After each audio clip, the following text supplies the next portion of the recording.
Greetings World Walkers, FiOth here, and today I will be bringing you a vid focusing on the Corrupted Savior, a gun that became available a few days back. I already made a vid covering it, sorta reviewing it to give you an idea of how it functions, and it is much closer to the fusion rifle from the original game than the OG Savior you get from Hardcore here ever was. My aim is to create a tanky build that can dish out a lot of damage, and I reverted to some of the staples of the high crit, high gun damage archetypes, trying to bring a new spin into things as to not make them completely predictable and stale. As you saw in the thumbnail, we are not going to be using the Dreamweaver's Grudge or Self-Bleed to proc higher crit chance. We're gonna go 100% positive buffs and try to optimize for great damage output and insane damage mitigation. Gonna break everything down real slow, so stick until the end, and please, if you think I could have improved anything in this video at all, let me know in the comment section below. Let's get to it. The star of the show is of course the Corrupted Savior. We have it at +10, using Momentum as the mutator. When this weapon scores a critical hit, it increases critical chance and critical damage by 3% for 3 seconds, maxing at 10 stacks, and at level 10, critical hits from this weapon at 2 stacks, increased duration by 2 seconds. This means that the Corrupted Savior itself can feed its crit chance and damage by continuously firing it. Now we have to pay attention here at the fusion cannon. It funnels Orcular mod charges into a powerful beam that is not really powerful because we don't have any mod damage on this build, and we should never ever, for whatever reason, use this.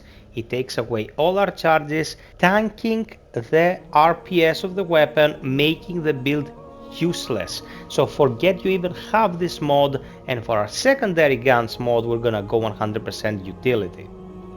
Talking about utility, we will be using the Stasis Beam not for its damage but for its slow and the availability it brings to the table. Initially I was thinking Song of Aether, but a friend of mine was like, Song of Aether will take some time to recharge and you cannot have it on demand because I don't have much mod regeneration. So he was like, use Stasis Beam in small chunks and then Time Weave to slow everything around you on demand whenever you need it, and he was absolutely right. So it's Stasis Beam and Time Weave. For our melee we could also go Spectral Blade, but because I don't have Aura upgraded in my traits, I think that the best idea is World's Edge with Soccer, because the heavy attack counts as a ranged attack, it gets good damage, good crit chance, and Soccer of course when it procs will deal a good chunk itself, good for taking out rush mobs, and when you are ganked at close range, World's Edge would make short work of the little enemies. Our archetypes are the Hunter with Hunter's Focus and the Gunslinger with Bulletstorm. It takes very little setup to use this build. I will demonstrate exactly how I use it, but having these two set up as you see here is all you need to know about archetypical usage. It's a hacks build, a Hunter Gunslinger build at heart, but I am trying to make it exceptionally tanky, and for this purpose we're gonna go into the equipment proper. For our Amulet we're using the Whispering Marvel, grants 3 stacks of Bulwark, increases all damage by 3% per stack of Bulwark, and this is accompanied by the Dried Clay Ring, grants 1 stack of Bulwark, increases all damage by 60% of the total damage reduction granted by Bulwark stacks. When you have 4 stacks as we have here now, it's approximately 22 plus 3%, so we take that 60% out of the 25% and we end up with a very useful 12% damage from this alone.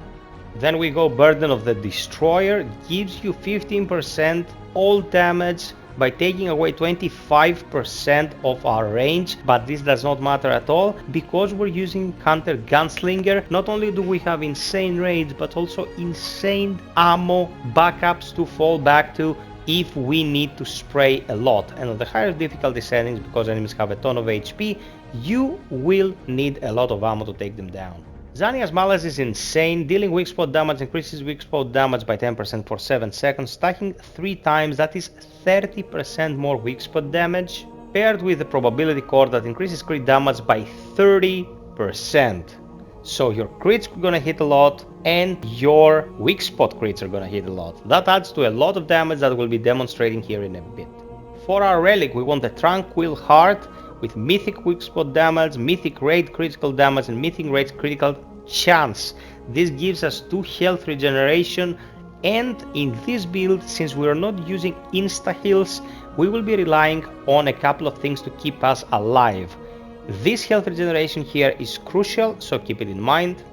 Then we go into traits. You can pause the video right here to see what I'm using. Longshot ammo reserves are the archetypical traits that we cannot remove. Fortifying Strongback allows us to wear a full set of Leto for 265 armor at a weight of 90. That is the sweet spot for the heavy roll before we go into flopping. 10 on all resistances.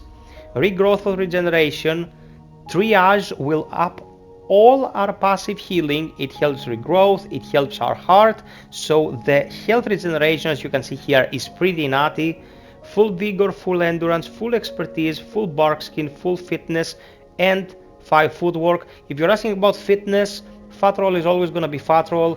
Initially I went for untouchable. I don't think untouchable will work as well as fitness, so fitness will help you get out of the way. Since your roll animation takes longer, better to avoid 2 consecutive attacks than avoid just 1 by being further away.